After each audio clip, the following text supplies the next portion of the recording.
Hello and अस्सलाम वालेकुम students, hope all of you will be fine.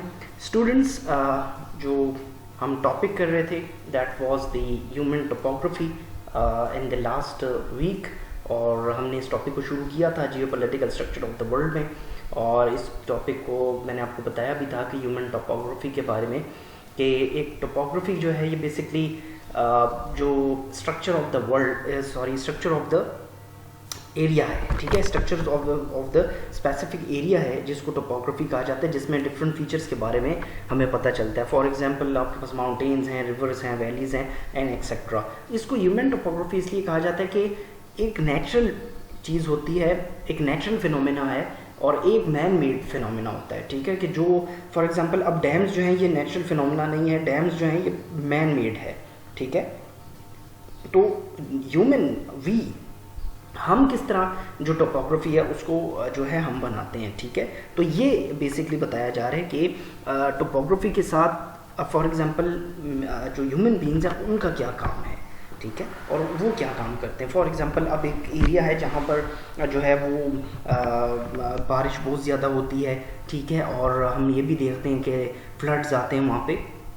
तो जो ह्यूमन बीइंग्स हैं वो ये सोचते हैं, इंसान फिर ये सोचते हैं कि अगर इतना ज़्यादा यहाँ पे फ्लड आता है तो क्यों ना हम इस पानी को जो है वो यूज़ कर लें, ठीक है। अब यूज़ उसी सूरत में होगा जब आप डैम्स बनाएंगे, तो डैम्स के लिए जो है वो फिर आप जो है एक स्पेस को देखते हो, फिर डैम्स आप क्रिएट करते हो। तो ये जो क्रिएशन हो रही है ये सारी ह्यूमन टोपोग्राफी है कि ये जो है ये डैम्स जो हैं ये अल्लाह ने नहीं बनाया, डैम जो है ये कॉन्सेप्ट जो है ये इंसान ने बनाया है, ठीक है, राइट। जो पानी है ये अल्लाह ने, क्योंकि ये अल्लाह की तरफ से ये नेचुरल है, ठीक है। तो इसीलिए हम इसको कहते हैं ह्यूमन टोपोग्राफी, कि एक टोपोग्राफी है कि टोपोग्राफी के साथ मीन्स जो नेचुरल इन्वायरमेंट है उसके साथ ह्यूमन बीइंग्स का क्या रिलेशन है या वो किस तरीके से उसके साथ एटीट्यूड रखें, ये हम बेसिकली इसको जो है वो स्टडी कर रहे थे। अपने टॉपिक को आगे लेकर चलते हैं।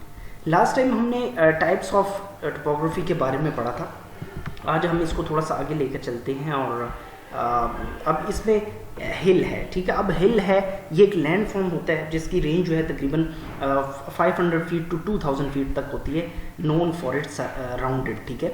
हिल आपने देखा ही होगा, आपके जो है हम कहते हैं हिली एरियाज, ठीक है।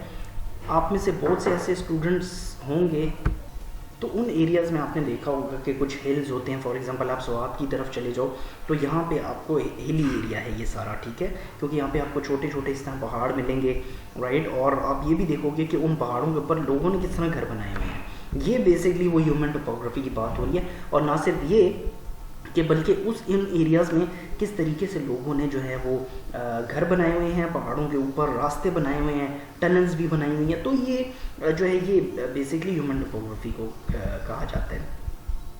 देन वैली जो है सिंपल लो लैंड बिटवीन माउंटेन्स, ठीक है, लो लैंड बिटवीन माउंटेन्स, लो लैंड बिटवीन माउंटेन्स और हिल्स, ठीक है, ये वैलीज होती हैं। जिस तरह आप सवात में चले जाओ या फिर जो है आप ये नॉर्दर्न एरियाज़ में चले जाओ तो बड़े बड़े पहाड़ वहाँ पर आपको नज़र आते हैं, और उनके मिड में जो एरिया होता है उसको कहते हैं valleys.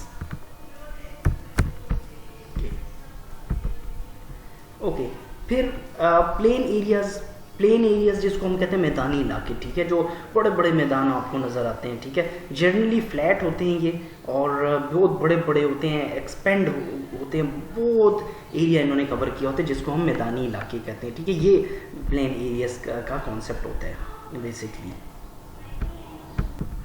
Then you have the concept of oasis, ठीक है। अब ओएसिस जो है ये क्या होता है, ये कौन सा एरिया होता है, अ fertile land found in a barren land found by underground. देखिए ये एक ऐसा इलाका होता है जहाँ पे बैरन लैंड कहते हैं, जहाँ पे बारिश इतनी ज़्यादा नहीं होती, ठीक है, कम होती है, और ये जो है उन एरियाज़ में ये बेसिकली पाया जाता है, ये इलाका जो है, ठीक है। ओएसिस का कॉन्सेप्ट जो है प्लेट्यू जो है बहुत ये तो बहुत ही कॉमन सा फिनोमिना है, ठीक है। और इसमें आप ये देख सकते हो कि हाई लैंड होता है प्लेन और elevated area of mostly level land often with deep canyons, ठीक है। ये बेसिकली आप देख लो कि प्लेट्यू कहते हैं बहुत बड़ा एरिया होता है, ठीक है, बहुत बड़ा एरिया होता है, और ये जो है समंदर के किनारे भी हो सकता है, राइट। और इससे भी हो सकता है कि इस प्लेटो में कोई रिवर जा रहा हो, ठीक है, रिवर का पैसेज हो वहाँ पर, राइट। एक बहुत ही हाई लैंड एरिया होता है और प्लेन एरिया होता है ये, ठीक है। कहीं कहीं आपको इसमें माउंटेन्स भी मिल जाते हैं। Then you have the mesa. Mesa जो है बेसिकली एक स्मॉल हाई प्लेटियो है विद डीप स्टीप साइड्स, ठीक है। ये अक्सर आपने माउंटेन्स को देखा होगा कि यहाँ पर ऐसे माउंटेन्स होते हैं जो जिनकी जो साइड्स होती हैं वो बहुत स्टीप होती हैं, ठीक है, बिल्कुल सीधी होती हैं ऑलमोस्ट, राइट। तो ये इस किस्म का जो एरिया होता है उसको कहते हैं mesa. Then you have the concept of buttes. जो ब्यूट्स का कॉन्सेप्ट है, ये a land form that resembles a mesa but it's smaller.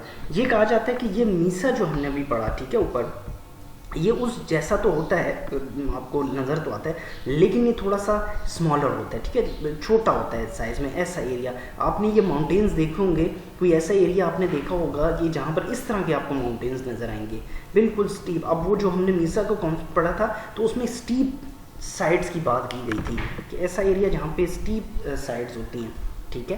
तो ये भी उसी तरह ही है, लेकिन इसमें थोड़ा सा टेक्निकल डिफरेंस होता है कि इस एरिया में जो है यहाँ पर जो माउंटेन्स होते हैं ये आप देखो कि थोड़े से छोटे पैमाने पर होते हैं।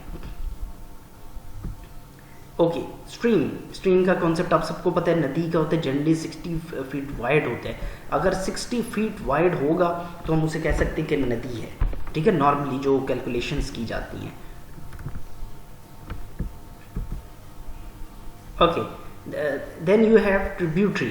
अब ट्रिब्यूटरी जो है बेसिकली ये क्या कॉन्सेप्ट है कि इसको कहा जाता है कि a stream which feeds an larger body of water, ठीक है। ये एक ऐसी नदी को कहा जाता है कि जैसे कहते हैं लार्जर बॉडी ऑफ वाटर जो है जहाँ से पैसेज हो रहा होता है उसको कहते हैं ट्रिब्यूटरी।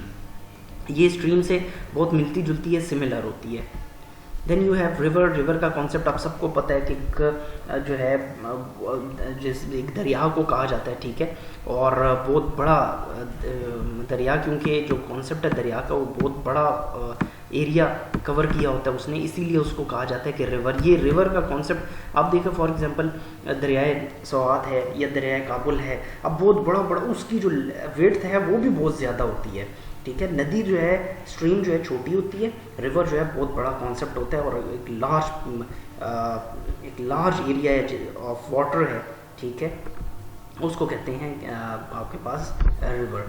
ओके, अब डेल्टा किसको कहते हैं? डेल्टा होता है जैसे आप कहते हैं कि एक triangular shaped deposits found at the mouth of a river. देखिए ये चीज़, ये कॉन्सेप्ट अक्सर आपने देखा होगा कि आप रिवर के जो रिवर होता है, जो दरिया होता है, उसके आप किनारों को कभी देखें तो समटाइम्स आपको इस टाइप की जो है ये नज़र आएगा, ठीक है। इस शेप का आपको ये कॉन्सेप्ट मिलेगा कि छोटे छोटे उस रिवर में से ही छोटी छोटी जो कैनाल्स हैं वो आगे की तरफ मूव ऑन कर रही होती हैं, तो ये इसको कहा जाता है, इस कॉन्सेप्ट को कहा जाता है डेल्टा, ठीक है। तो स्टूडेंट्स आज के लिए इतना ही काफ़ी है, इट्स इनफ फॉर टुडे। अभी तक इसमें अगर कोई चीज़ समझ ना आई हो, कुछ आपको कुछ क्वेश्चन करना हो तो आप कर सकते हैं, और हम इसको इंशाल्लाह स्लोली एंड ग्रेजुअली लेकर चलेंगे अपने टॉपिक को, और इंशाल्लाह आई एम वेरी होपफुल कि आपको इसमें बहुत सा नॉलेज भी मिलेगा। तो if you have any question, you may ask the questions in the WhatsApp group and as well as on the Google classroom. Thank you and have a nice day.